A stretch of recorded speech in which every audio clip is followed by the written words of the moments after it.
Ambassador, thank you for joining BRICS Africa Channel. Today we are here at the Primakov Readings. Can you share with us the insights that you gathered in these last 2 days? Well, thank you for having me. Primakov Readings are among the most important and most interesting meetings that we have with Russian officials, Russian researchers, and of course, the situation, the global situation, is quite complicated with confrontations in Europe, in the Middle East, and it's quite important to see how the Russians look at the situation, what role they can play in trying to pacify the world. There are various pressures, various trends. Globally, Egypt is also geographically situated in the middle of areas that are very conflictual, and it's very important to see how Russia, which is an impactful country, which is a resourceful country, has to say about what is going on in the world, how it intends to deal with various situations, because this is very important for us to know, and we try to cooperate as much as we can with the Russian authorities and with Russian think tanks in order to achieve, our objectives, our interests, as well as Russian common interests. Well, this year Egypt joined BRICS, so that should be a closer relationship of cooperation. For your voice from Egypt, what do you have to say about the conversations this year, starting BRICS this year in Russia? Well, we joined BRICS mainly as a forum that discusses and coordinates on economic policies mostly, but of course, in the political context that we witness these days, of course, BRICS has also taken a certain political meaning as well. But yet we consider it, and I think all of the membership of BRICS considers that the main objective is to achieve and to improve cooperation, trade issues, and various issues related to the field of economy. We have been learning about BRICS since January, since we acceded to its membership, and through the attendance of various meetings in this week.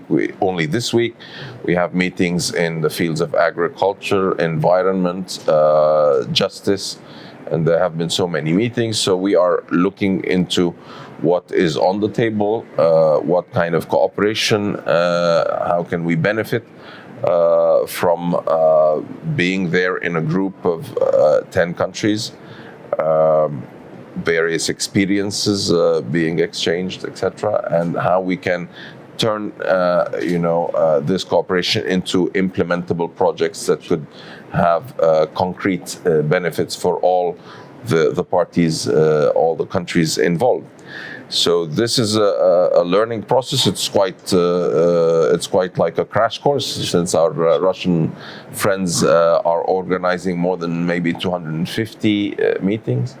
Of course, this culminates into a summit of the BRICS countries in October, and we are looking forward to that, and all the meetings that are taking place, that have taken place and are taking place still next October, are somehow a preparation to the summit. We've had a Ministers of Foreign Affairs meeting in Nizhny Novgorod, which was extremely interesting, and of course the interests of countries need to somehow converge in those meetings. They're not necessarily superposed all the time, but the exercise of having the countries somehow look to the common interests and try to enhance and enforce those projects that can realize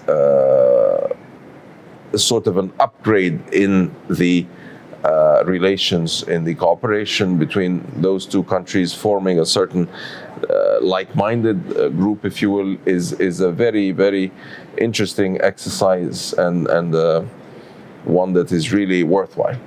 This year, you've joined at a time where there's conversation and actual declaration in the Johannesburg summit regarding improving trade using local currencies. What is the discussions currently taking place? Do you think we'll have a proper progress turning point comes October in Russia?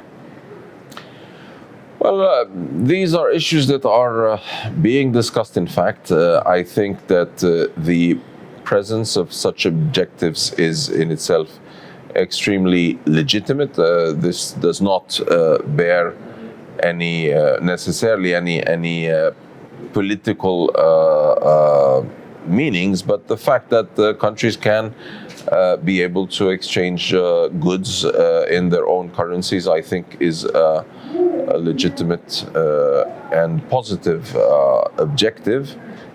Sometimes it makes it easier for some countries in the way in a situation where foreign and hard currency is not always easily accessible due to various factors. And so yes, how, if we are going to be able to achieve this quickly, that's another question. I think it is up to the countries member to BRICS to decide. It's not an easy process, I have to say. From what we have seen, it might take some time, but the presence of such objective is really worthwhile, and I think we should all pursue such an achievement. Well, it's 6 months now. Would you say your joining of BRICS is really, really proving to exactly the cooperation that you'll be looking for geopolitically, economically, and socially? Well, I think our membership of BRICS is a huge benefit to us. We are quite glad and satisfied to have been able to join BRICS, and we thank, on that occasion, I seize the opportunity to thank the members of BRICS for having accepted Egypt. Many countries are looking forward to joining BRICS, so Egypt was among 5 countries that were invited, and we're quite grateful to the members, to the 5 members of BRICS pre-January 2024 that have accepted or have forwarded the invitation to Egypt to join the group, the BRICS group of countries. Well, Ambassador, we'll leave it there for now. Thank you very much. Hopefully we'll see you in Kazan, as all roads will lead to Kazan in October. We will be there, inshallah. Thank you.